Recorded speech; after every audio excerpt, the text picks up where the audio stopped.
myself. Right. Hi, this is Lilia with the Help Yourself podcast, and with me today I have Janice Clyne. Janice is a food scientist.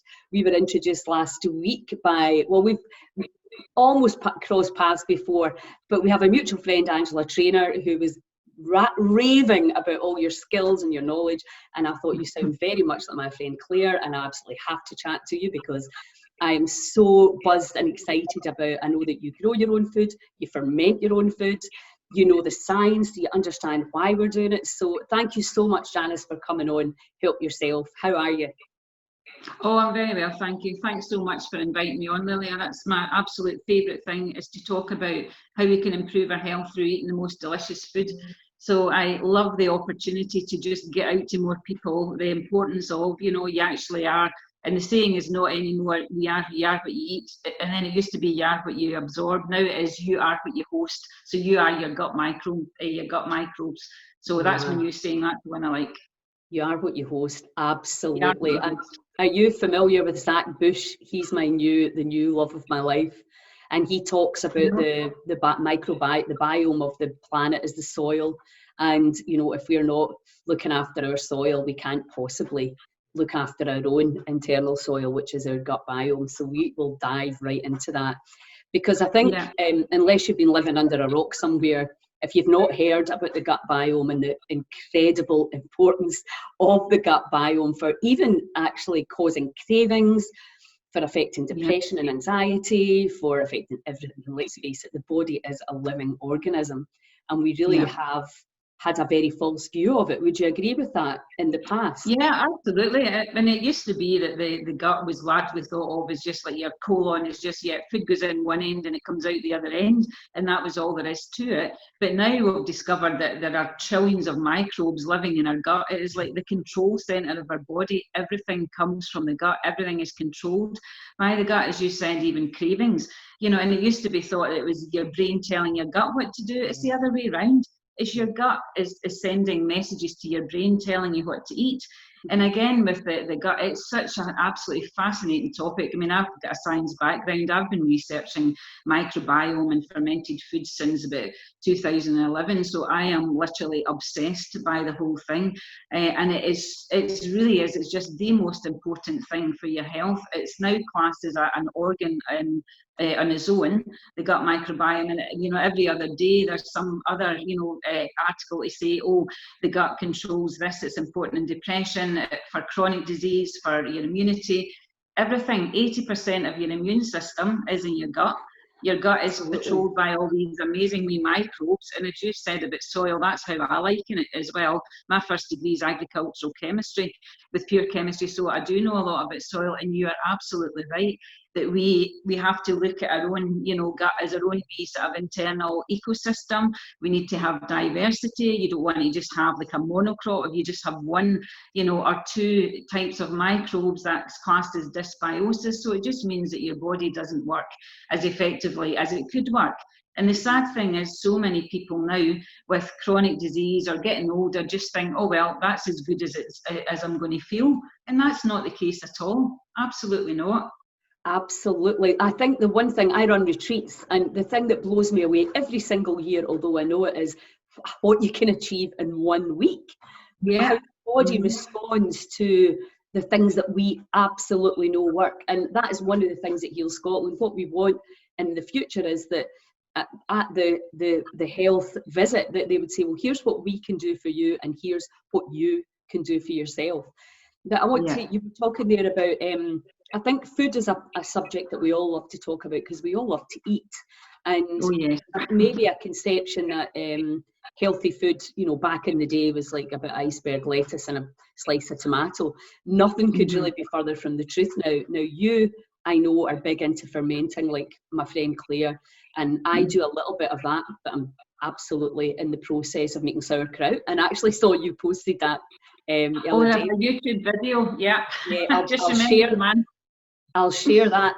Now, fermenting, obviously, can you explain why fermenting is so important and so powerful, please? Yeah, well, again, if people say, what is a fermented food? A fermented food is something that has been transformed by microbes, whether that be bacteria in the case of, fermented veggies, or it's, if you make tempeh, it's a fungus, so it's like a yeast that converts the food. But the really cool thing about fermented foods is they're literally pre-digested. The bacteria break down, all the things that are difficult to digest. Sourdough, for example, is another example of a fermented food. I love sourdough, make it all the time. The bacteria in your sourdough starter, those bacteria break down something called phytic acid, which is in grain that holds onto things like all the minerals, like iron and zinc and calcium, all the things that our body needs. But if they're bound to phytic acid, your body doesn't absorb them. During the fermentation, the bacteria break that bond out, so it means all the minerals are available for your body to use, and a lot of the problem stuff, like the gluten, a lot of the gluten starts to get broken down, which means that people with digestive issues, or people that think, oh, I have a problem with gluten, are generally fine with sourdough because it's been naturally fermented. And when you think about it, sourdough bread has been sustaining us since biblical times. So why has everyone got a problem with it these days? It's because it's not real food. Everything's been speeded up. The joy in fermented foods is because natural processes are allowed to happen. And it's the bacteria, and it's the yeast, and it's all the other microbes, and these wee microorganisms that break down the food, so that when you eat something that's been fermented, it's essentially pre-digested, so your body has less work to do. And fermented foods are like super fertilizer for your gut bacteria. Sauerkraut, for example, because sauerkraut is going to be teeming with lactobacillus bacteria. These are like the bacterial bouncers, if you like, the guys you want in your side. These are the toughest guys in the bacterial world. If you make your own sauerkraut, your sauerkraut is going to be teeming with these guys. So you're sending them into your gut along with their food source, which is fibre. And it's a magical process, that's all I can say. It is fascinating, it is magical. These are traditional processes that have been around for hundreds of years. And as a food scientist, I can say we're the ones that have got it wrong by taking foods into labs and thinking, oh, we can improve that. I used to work with Warburtons. I worked in food science for a long time at Strathclyde Uni and worked with Warburtons, the bread people. And again, in the 60s, they brought in a new bread making process, a Chorleywood bread making process, literally to speed everything up. So none of the magical stuff happened. And it meant that, more salt had to be added, more yeast had to be added, additives, emulsifiers, flour improvers, all this stuff that is added to food that is detrimental to your gut bacteria. In contrast to sourdough bread, which is made by a traditional process, I only use organic, so there's no pesticide residues in mine. And it's 3 ingredients, flour, water, salt, and it is the most fantastic stuff. So yeah, it's a whole different thing. I've just started making my own sourdough loaves and flatbreads, thanks to Claire. She showed me how simple it was, because I think a lot of people say it's a faff, etc. But any new habit involves you getting your head around it and then just doing it often enough that it becomes, you do it without thinking. Now, I think let's go back to the gut biome, because I am absolutely obsessed by it as well, because as we know, it's not just your physical health, your mental health, your ability to connect, your intuition. I mean, it takes away the fog, doesn't it, when you have a healthy gut biome. And most of us, our kind of downhill journey to lethargy is a very slow one. So, I know I used to say to people, how are your energy levels? And they would say, fine. I said, well, how do you feel when you wake up? And they say, well, I'm knackered. I was like, so your energy levels aren't great then. But most of us are now living in this kind of suboptimum health, because it happens slowly. And it happens, things like antibiotics, the birth control pill, anything that we take orally that's gone through the farm, if you like, has, and obviously lots of alcohol, processed foods, junk food, stress, is all affecting the farm. So, but the idea that, that we, and aging as well is another lot of bull as well, because we can reverse and regenerate so much when we understand. So can you explain in very simple terms, if you have candida, low energy, bloating, skin problems, thrush, athlete's foot, any of these things, headaches, what could you do today to start to redress the imbalance? Because would you agree pretty much everybody's imbalanced nowadays? Yeah, but the interesting thing is something you touched on earlier, Lilia, is You can totally change your gut microbiome in a matter of a few weeks if you change your diet. It's all about plants and fibre. That's what it's all about. It's about diversity. It's about getting in and again, going back to the quality of the food that you're eating. If you grow your own, that is absolutely the best thing. I forage a lot of stuff as well. I love foraging. Foraging is a fantastic way of increasing diversity in your gut. And again, talking about that dysbiosis, all the things you mentioned are all things that will give you, that's what will cause dysbiosis. If, for example, you have to take antibiotics, that's totally going to destroy the majority of the good bacteria along with the bad. Now, in our gut, everybody has a mix of good and bad. There's no such thing as, oh, I've got good bacteria in my gut. We've all got a mix. And the bad ones are generally kept in check by the good ones. But when you have to take antibiotics, the good ones are literally decimated, which means the things like Candida can come out from their wee corner and create absolute havoc and send messages to your brain to tell you to go and eat sugar and stuff your face with donuts because that's their food source. Once you're into that cycle and then thinking, oh my God, I've no willpower, why am I eating crap all the time? It's those microbes in your gut that are sending messages to your brain in exactly the same way as when you start to eat better and more fibre, and with me, I eat fermented stuff all the time because I love it, I crave it. Because those wee good guys in my gut are sending messages to my brain to tell me to go and eat more of their food source, which is all the delicious things that I eat all the time. So it's possible to change things around actually pretty fast as well.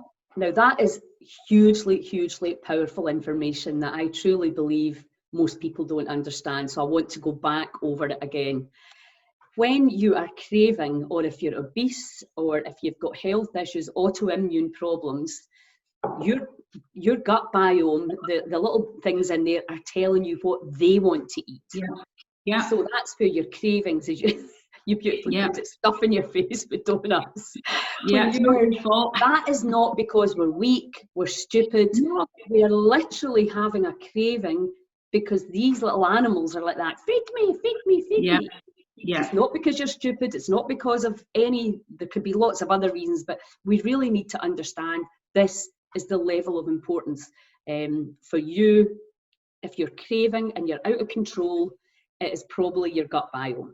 Would you agree? Yeah, it will be, yeah. And the way I look at it, sorry, I was going to say, the way that I look at it as well is, I imagine it's like, I've got one wee garden, everything's good in my garden, there's wee guys going about with their wheelbarrows, planting things, the other guys going about damping down inflammation, there's the lactobacillus, the bouncers, getting rid of any bad guys, sending messages to your immune system to tell them, stand down, it's okay, or this looks like a dodgy character, you better, get the big guns out, let's get rid of this guy. Or you've got, they're all doing different jobs, and there's loads of them all doing different jobs. And I imagine my gut is a nice, happy place. My gut garden's very nice. I've got all sorts going. I've got great diversity in there. I've got trees, I've got shrubs, I've got bushes, I've got flowering plants, I've got creeping plants, I've got all sorts of things. And for me, it's that diversity gives you resilience. If you eat like a really bland, eat the same stuff all the time, you're going to have a limited number of these good guys, which means if something happens to you, say for example, you've got a garden and you've only got grass, something happens to your grass, you've got nothing else what you're left with. Yes. And equally so, if you have a garden and you've got a bare bit on it, what's going to grow in that bare bit? It's the weeds. You're never going to get anything good. So that's another thing, that if you have a dysbiosis in there, you've got to put the good guys back in. And it's if you happen to take antibiotics, and many other countries, if someone's prescribed antibiotics, they're given either probiotics along with it, or they're given advice about their diet. Okay, once you stop taking those antibiotics, then you've got to re-establish a better balance. And people are not given that information. Absolutely, and that's the big problem. There are so many simple and very often free things that we can do to help, where it's just an adjustment, a spend shift rather than an extra cost, because that's one of my big gripes, is that the belief that you have to be rich in order to be healthy. So we know that you don't. And so, carry on, sorry. I was going to say, I come across that all the time, you know, and for me, my health's a priority. I mean, I'm one of these people, I just live to eat. I love food. I don't eat food I don't enjoy. I love food. I'm plant-based, eat mostly vegan. So, I mean, it actually doesn't cost us that much for food at all. I forage stuff, I grow herbs, I grow what I can. I mean, I don't have a fantastic garden for growing. I mean, I've got a permaculture design, so I used to grow more stuff, but my garden's not ideal, but it's fine because I eat mostly, you know, sort of seasonal stuff. That's another thing. Eat seasonally. If you eat seasonal stuff, that's when it's at the best for you, and it's generally when it's cheapest as well. And again, what I do is I'll get stuff that's seasonal. Then what I do is I ferment stuff, like fermented asparagus, for example. I love asparagus. And it's a fairly short season. So what I do is then, okay, I just ferment it in a salt brine, which makes it even more delicious. It makes it absolutely teeming with these probiotic bacteria, and it means I can enjoy it over a longer time. So it did tick so many boxes, to be honest. This is, I think, the thing that I saw when I was up at Claire's holding. Obviously, right now, there's tons of stuff growing, and there's tons of things to make into teas and tinctures and all that kind of stuff. Yeah. But obviously, and particularly in Scotland, it can be quite a long winter. So we would, if we were supplying our own food, which I think we have to do, we have to take the power back. We would need to be preparing a lot of our foods, fermenting, drying, making jams and jars and chutneys and all that, and so that we have a good, you know, nutritional food supply throughout the winter. And that takes time, because this is the thing, isn't it? Lockdown's been great because I think a lot of us have been baking again and doing things that we've never had time to do. Yeah, I couldn't get any flour for ages. I was really struggling. So tell me, what flour? I want to ask you about two specific things: fermented potato wedges, because I love potato wedges, and what flour do you use in your sourdough? Well, I use all different types of flour. I love rye. I make rye sourdough a lot, so I like traditional seeded rye sourdough. I use spelt flour. I use organic. I use a mix of white flour. I use wholemeal flour. I use spelt flour. I mix it up a bit, and again, for that very reason you're talking about diversity, I don't eat the same thing all the time. I mix it up. Right. I mean, so many people have a problem with wheat these days, and it's not necessarily the way that, you know, bread's made. It's the fact that wheat, conventional wheat, is generally sprayed with glyphosate, which is a toxic weed killer. If you're eating wheat, and let's be honest, most people eat wheat every single meal. They'll have toast in the morning, or cereal, they'll have a sandwich, they'll have a wrap of pasta, pizza, cakes, biscuits. Wheat is in pretty much everything. Yes. So if you're eating that on a regular basis, you can guarantee your body's going to be storing up glyphosate residues, and that's not going to do your gut microbiome any good. So I always use organic flour for my sourdough, because for me that's the best quality. And it goes back to, again, if you're, you know, growing your own, that's absolutely the best. Organic, if you can afford it. And again, I follow the Dirty Dozen list, to be honest. So there are certain foods that are higher in pesticide residues. There are some that are okay. Things like bananas and pineapples and avocados, they're in the clean list. Sweet potatoes, you know. Yeah, because their skin is protecting them from whatever's been sprayed. And again, I think this goes back to the importance of growing your own, or shopping locally where you know the person who's grown it, so that you have a clue as to what has been sprayed on it. Because I think in our culture, if we can't see it, if it's not obvious, we just don't think, we assume it's not there. Whereas, you know, the other thing that I loved, you know, last couple of years ago, I volunteered on a biodynamic farm. But to be able to just go out and pick the fruit or the vegetable from the ground. There's nothing nicer. It's wonderful. Yeah, because that life force, you know, even a fridge, much as I would never be without my fridge freezer, you know, it's made us a bit lazy. The food's in there and it's lost a lot of its life force because we can. Whereas before, we had to be a lot more intelligent about how we ate. Yeah.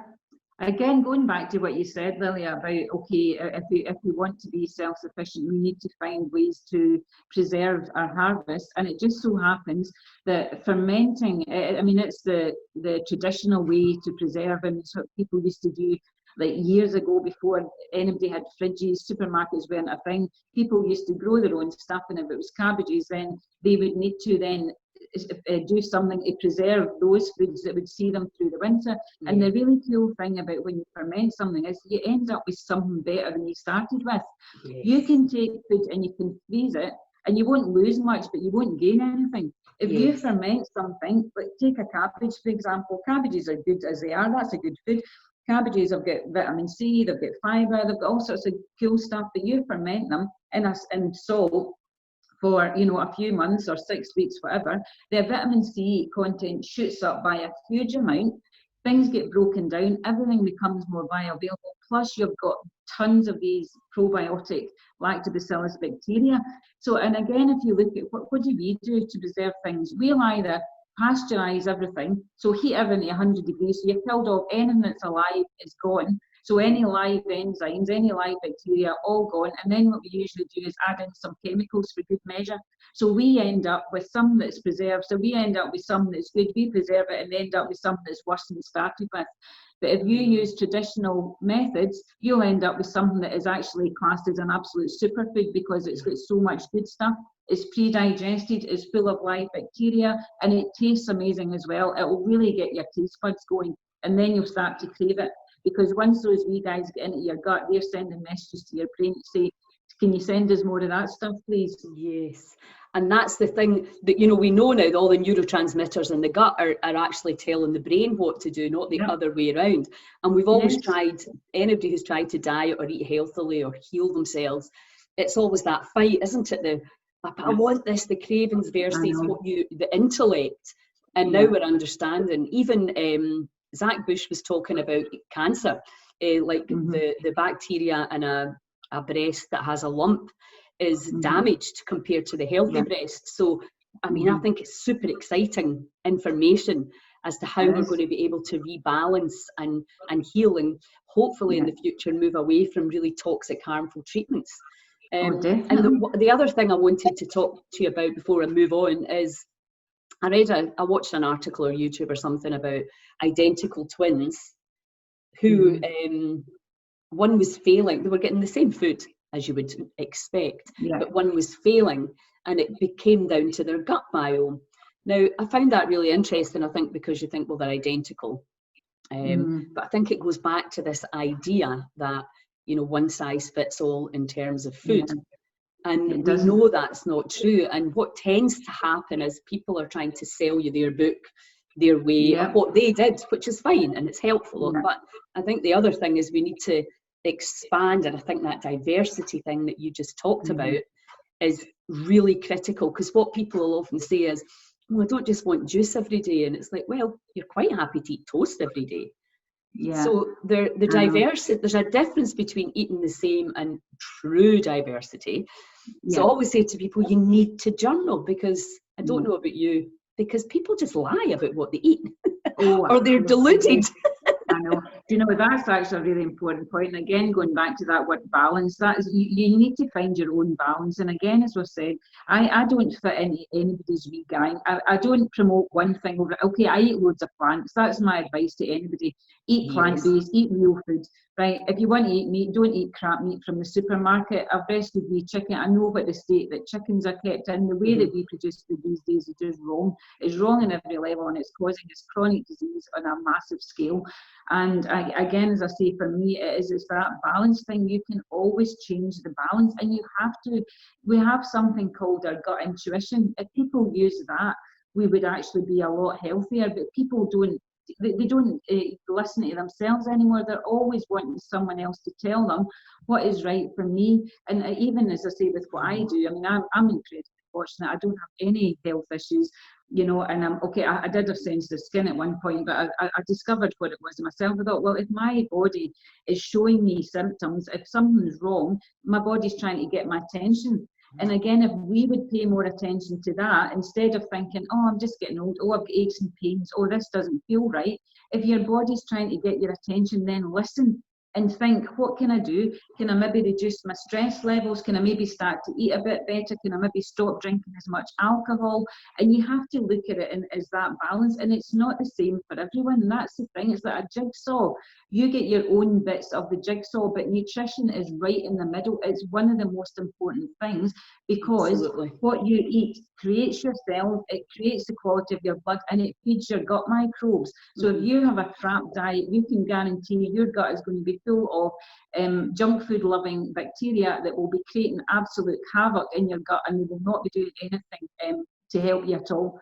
So you have to think of it that way. And again, when I eat stuff, I think I'm not just eating for myself, I'm thinking what's in that for my gut microbes. In fact, my new game is how many sources of prebiotic fibre can I get into that. I just shared the recipe last week, beetroot bliss balls. I had managed to get 11 different sources of fibre, and they were absolutely delicious. So I can eat them, feel dead smug, and think that was totally delicious, and I've just given my gut microbes a feast as well. So they'll be saying, oh, that's great, thank you, right, today we're going to go on, we're fighting inflammation today, oh, we're doing this job, we're doing that job, and I just know that my gut, everything's all ordered, it's all in order, because at the moment I'm incredibly well, I have no health niggles at all. But if I do, then I'll address it, and I'll think, right, okay, I'm not feeling so good today, so why?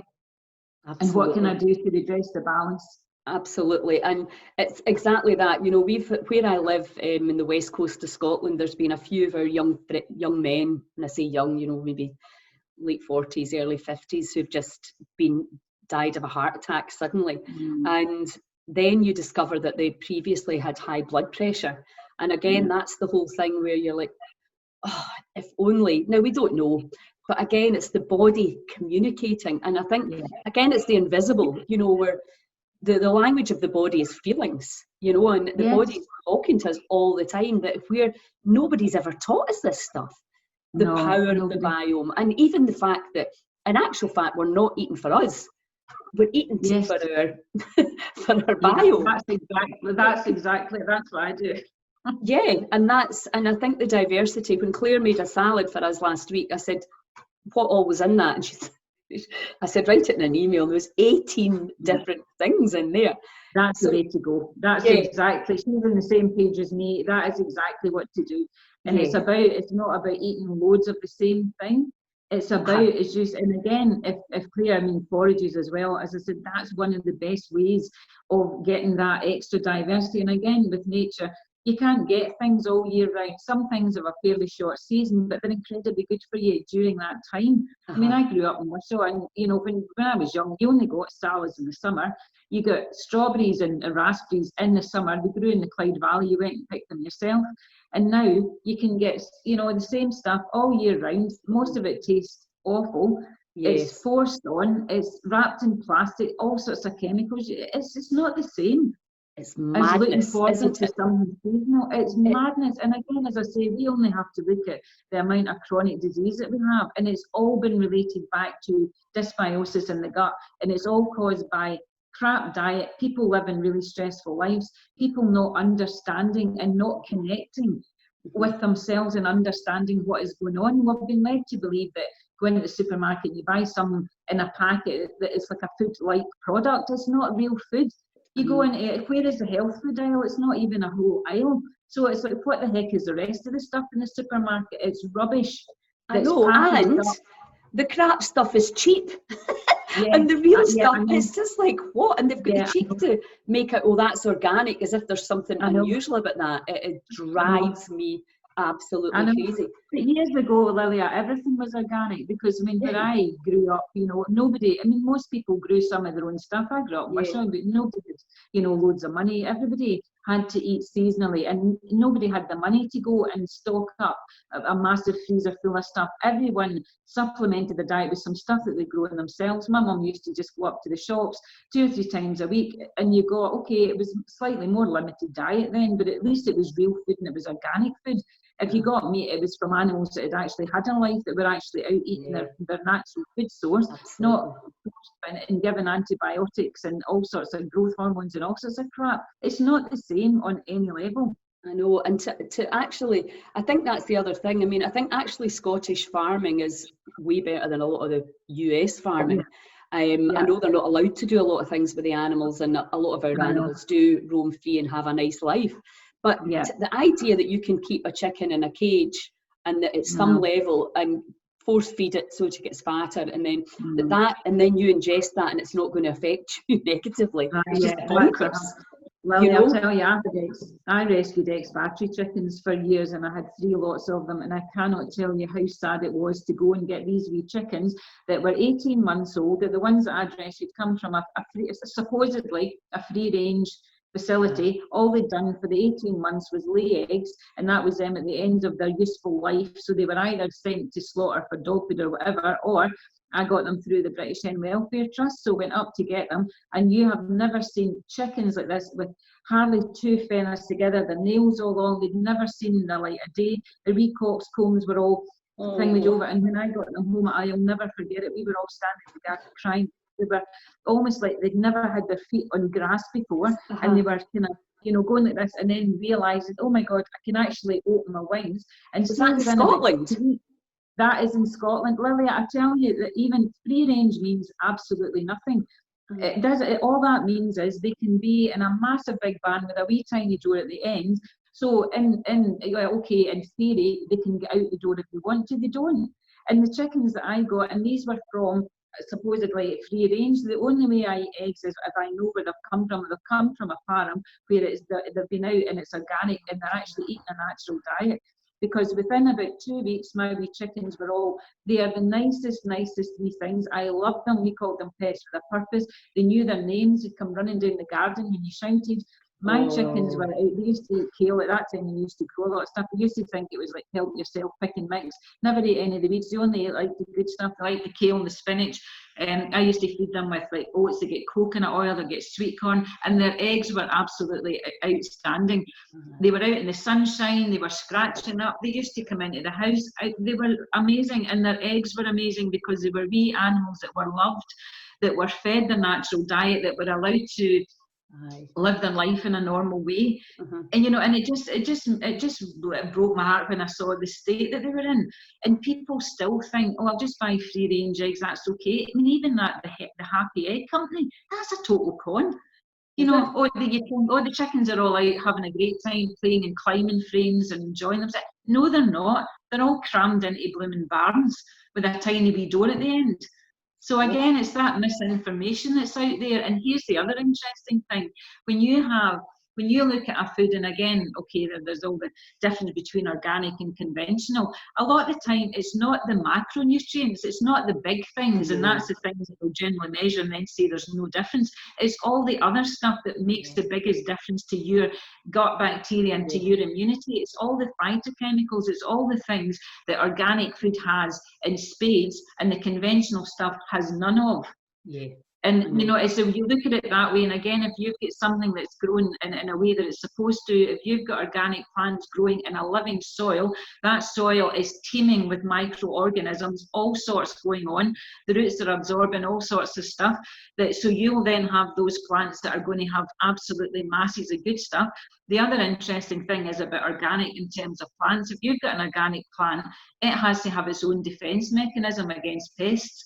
Right, because if you've got conventional crops, they're growing, and I mean, plants will grow with the 3 macronutrients, nitrogen, phosphorus, potassium. You can grow them in pretty much a dead soil as long as you give them. So you will have plants, but plants of what value? Also, they're sprayed with pesticides, so the plants don't need to have any sort of defense mechanism because they don't need it. And there's also been research to show that when you eat organic plants, because of that sort of defense mechanism that those plants have, that actually stimulates your own immunity and gives you a boost, gives your own immunity a boost, because your own immune system is reacting to, those things in the plants that are never measured, but they're there. Well, that seems to me so obvious. Yes. I think as a human being, how could you look out at nature and think you were more intelligent than her? And that you could adjust things for your own greed or whatever, and not cause and effect. It stuns me. I'm like, how did we get here? And the whole movement Heal Scotland, which is the only way I can see us as a country changing our health picture from one of the worst in the world to one of the best in the world, and I know it's possible, but as if we start growing our own foods and learning from people like you about fermenting and how to forage. You know, I was up there last week, and even in Oban, I called into Oban on the way back, and I'm looking at everything differently now. I'm like, everything's there in nature. The abundance, the wonder, the magic, and it's like, how the hell? Well, we know they burned all the witches, and a lot of the information was lost. Again, that's why mine is, I'm called Nourished by Nature, because again, as I say, I've got a scientific background. I've published papers in scientific journals and all sorts, but I go back, like you, Lila, you cannot improve in nature. An example is, again, we'll just extract stuff out of it and do the same. Meadowsweet, for example, which is a plant, which is what aspirin. I know about it. And if you smell meadowsweet, right, so you can make a tea with meadowsweet and it will do exactly the same job as aspirin will do, but without all the negative side effects. Because what did the scientists do in our ultimate wisdom? We'll just take the active ingredient and we'll concentrate that up, that we don't have, without all the buffering components that you'll have in the natural plant that will stop the side effects. And then what you end up with is something that, the side effects are worse than what it's supposed to be fixing. But if you go back to nature, it's all about whole things. It's not about the wholeness. Yes. And if you go back to something like an apple, everybody knows, oh yeah, an apple a day is good for you. Why is an apple good for you?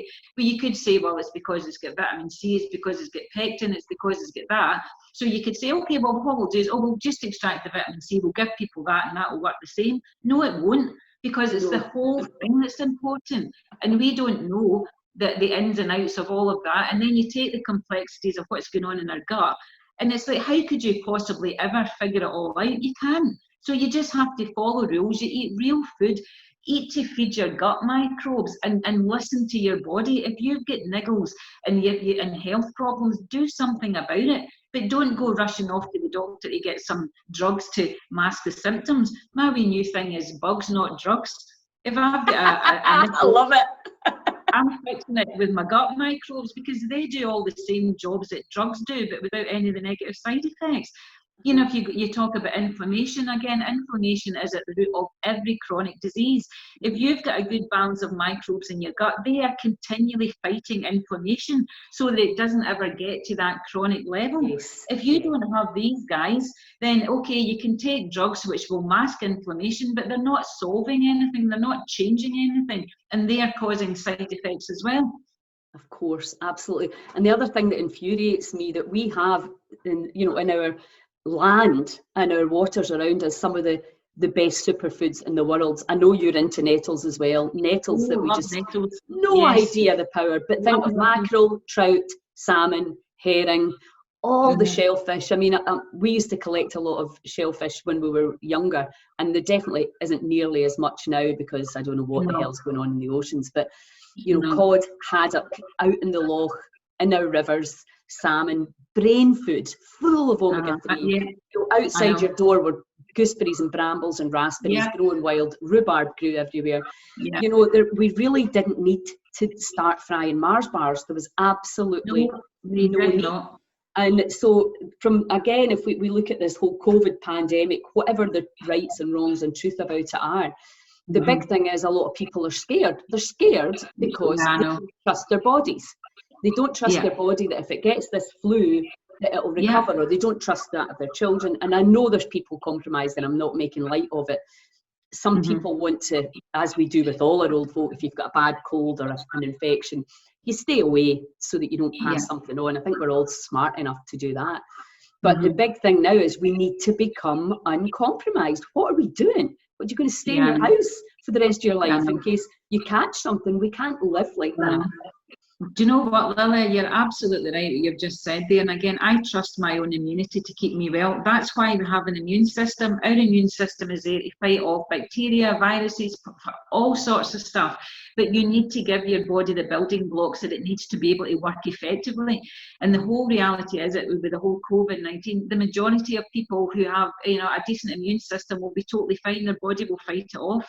And it's like, why are we hanging about waiting for some magical vaccine to appear? And again, it's almost like I don't trust my own body keep me well. Or you'll get every now and again, oh, vitamin D is vitamin, and people think it's one thing that's going to be, it's not. If you look after your immune system and you do that by eating a decent diet that has all the things that your body needs, it's not about, it's only about vitamin D or it's about magnesium, it's all of those things, and we need all of them in balance. But we also need to be able to learn to trust our own body. That's what, when our bodies are meant to keep us well into old age. We're not meant to have all these chronic diseases and oh, it's just because I'm getting old. No, it's not. We can actively do something about it by the food that we choose to eat. And again, as I say, you create your health every day by what you eat. What you eat today is going to feed your gut microbiome. That's going to give you your health for tomorrow and for the next day. Absolutely, absolutely. And that's a message we really need to get out. Now, before we finish, because I want you're not going to get rid of me now, I tell you. I love everything that you're saying. It's such a powerful and essential message. If we really want to imagine a new future for Scotland with one of the best health pictures in the world, the information that you're giving out right now is critical, and it's simple and it's easy. But before we finish, tell us how to make fermented potato wedges. Oh, right. Well, that's very easy. But here's another thing, Lily. People used to soak stuff years ago, but now it's like every day, oh, I don't have time. All you do is you make up a 3% salt brine, right? So that's 30 grams of salt in a litre of water, preferably filtered water, or if it's tap water, let it sit overnight for the chlorine to evaporate off. Get a big glass jar. Just don't peel your potatoes, just wash them, cut them into wedges.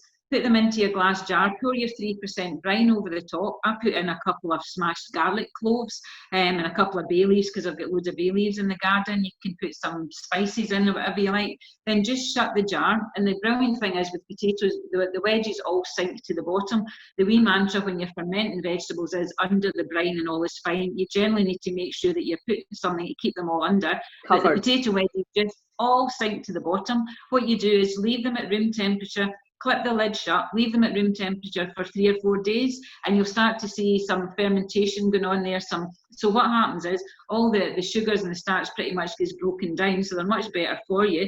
And also when you cook potato wedges in the oven, there's something called the Maillard reaction. It's a browning reaction, and you can get acrylamide and stuff sometimes formed, but when you ferment your potato wedges, you never get that.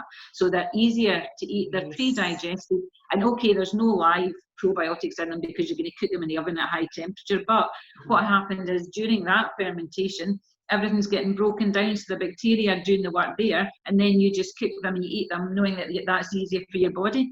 So I'm going to put that recipe in the blog, but that's so easy. But again, people used to soak things because that makes it easier for you to digest. I know, because I remember we used to get salt herring every New Year.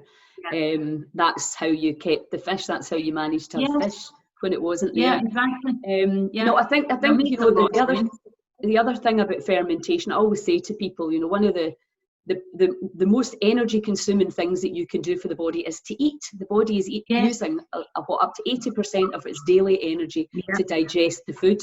So if you can start putting in foods that are partially pre-digested or broken down into a way the body can recognise and assimilate, you're conserving a lot of energy, because if you're having to dig in to that 20% that you've got left, then that's when you start like, oh, I'm tired, oh, I don't have any energy. No, because you're not eating any energy. You're not giving the body the fuel it needs. That is such an important point, Lily. And again, also just to finish on as well, it's quite a good thing. Even, I mean, intermittent fasting is quite a thing, which actually does make total sense, because as you say, eating food takes a heck of a lot of energy. It diverts your body away from doing the maintenance and repair stuff, because it's too busy diverting energy to digest food, especially if you're eating a lot of processed food that's hard to break down. A lot of animal food, really hard to break down. They stay in your system for a long time. Whereas I just forgot what I was saying there. Yeah, the intermittent fasting thing as well. If you can just eat within a certain window, and it means then when you're not eating, your body's got a chance to just reset, because even the actual the fact that you have to eat food, it still puts a bit of stress in your body, and it can still produce a bit of inflammation depending on the balance of gut microbes you have. So it does actually make sense to think, okay, well, I'm going to eat between, say, maybe 10 o'clock even if it's 10 o'clock in the morning to 8 o'clock at night. So I'm going to eat my food in that period, and then I'm going to have the rest of that time for my body to get a bit of a rest. And that actually does work. Yes, that works as well. And, you know, I talk about that, obviously, not just from the food perspective, but from the stress perspective as well. You know, we're putting ourselves into fight or flight. And the first thing, if anybody comes to me with anxiety, is we have to test for Candida, because that will very often be the underlying cause of the body shouting at you, I need help, I need help. And so we're continuously in this fight or flight, adrenaline, cortisol, you know, vagus nerve, all that state. Of course, you wear yourself out. So when you can click back into the rest and restore, you know, and just create the habit of going back, take yourself out of that state, get the great food, the fermented foods, and just learn a few simple new habits, even a couple of things that they could pick up from you. You've got a brilliant page, loads of recipes, great ideas. So you've just totally re-inspired me. It's been fantastic talking to you. And I would like to do a live with you as well, but I'll chat to you about that afterwards. So the message is, guys, real food, whole food, ferment food, and get that gut biome with a diversity of different things, particularly at this time of year when there's so much available. We're working on a book, Janice, that for Heal Scotland, which is about, it's to reconnect people back to our land, our phenomenal land. Now, I'm a big outdoor person, the mountains, get into the sea, get into the rivers, breathe, be in nature, get in the forests, you know, and obviously eat our foods and use our medicine. It's all there for us.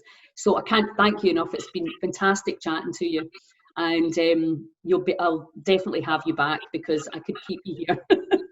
Well, that's my problem, really. I've got far too much to say, but anyway, it's been an absolute pleasure. Thanks so much for inviting me on, and as I said, I'd be delighted to speak to you any other time. And again, what to do is, maybe if you want to make your fermented veggies, look at my YouTube channel. I've just put on a simple one, how to make simple sauerkraut. It's all explained. It's not complicated at all, but you do need to follow a few wee rules. Great. So, and what we'll do is we'll put the links to your page and because I know you give away a lot of really powerful knowledge for free, and that's what we need right now. Is we need to be inspiring people that don't have the budget. You know, I was talking to somebody who wanted to do the Gerson therapy. She's got breast cancer, and she says, I just don't have the money. And that just, you know, I just think that's wrong in our society and our development, that you can't afford to get tons of veggies. It's just, if you're not growing your own, it's a sad fact. So we're on a mission to change, to help and inspire people about the power of the land. Well, that ties in with my mission as well, because I would love to get Scotland as a nation of fermenters. I mean, we grow cabbages all year round. We like salt. All you need is a glass jar, a cabbage and some salt. We could all be making our own sauerkraut, and then we'd all be much healthier. We'd all have a much better balanced microbiome. So that's one of my missions, is to make Scotland into a nation of fermenters, not a nation of people that fry everything, like Mars bars and pizzas and stuff. Absolutely. And you know, that's all that we need. We need these simple, this is what I've been saying about the book. I want people to open it and go, I could do that. You know, there's loads simple. It has to be simple, practical. And you know, even if you live in the city, there's a park nearby, there's a river nearby, you can walk, you can forage, you can recognize. There's great apps to help you, you know, identify, photograph what you'll have in the book. But I just downloaded an app that helps me identify, because I seem to have like plant dyslexia. I'm like, what's that called again? And when you're out foraging, you don't want to make a mistake. That's why I like things like nettles, because everybody knows what they are. Dandelions, they're pretty, exactly. But when it comes to things like mushrooms, I'm like, I need to go on a mushroom foraging course, because I don't have enough knowledge to, you know, choose. And but I love foraging. It's just the best one ever. Totally love it. I think that's, you know, that's something we need to make clear as well, is that, you know, you do need to know what you're picking and what you're eating, because there are things that are, you know, designed to make you sick. Yes, that's right. So you need to know what you're at. Anyway, thanks a million, Janice. I really, really appreciate your time and your expertise, and we'll chat to you again really soon. Brilliant. Great stuff. Thanks very much. Okay, bye.